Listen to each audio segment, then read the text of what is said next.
Let's talk about the psychological cost of partial commitment. Living with someone who's only partially invested creates something called chronic ambiguity. Your nervous system is never able to fully exhale. You can't point to overt danger, but safety never quite settles. Over time, this produces hypervigilance, self doubt, emotional overfunctioning, loneliness inside partnership, cognitive dissonance. Your body might actually be shaking deep down and you don't understand why. Well, that's because you are in a destabilized environment. When you look at it from the perspective of the psychological cost, oftentimes we say that we struggle because we cannot quantify Mm. what that looks like.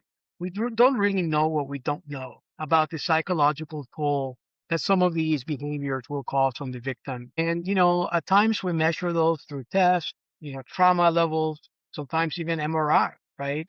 But the reality is that science is teaching us every day more and more that these psychological traumas are real on the body, that they have a true effect physically on the individual's health, that they shorten somebody's life, that they are, conducive of heart attack, of brain trauma, of lack of sleep, which shortens your life, right? All of these things that are correlated, even eating disorders, right? That are oftentimes correlated with these psychological traumas. And so it's hard for us to actually put a number or to even gauge quantitatively from a scientific perspective what type of cost this is. So when we talk about cost, we're talking about cost that relates to things that we can observe, things that are pretty obvious, things that are pretty immediate to most of us.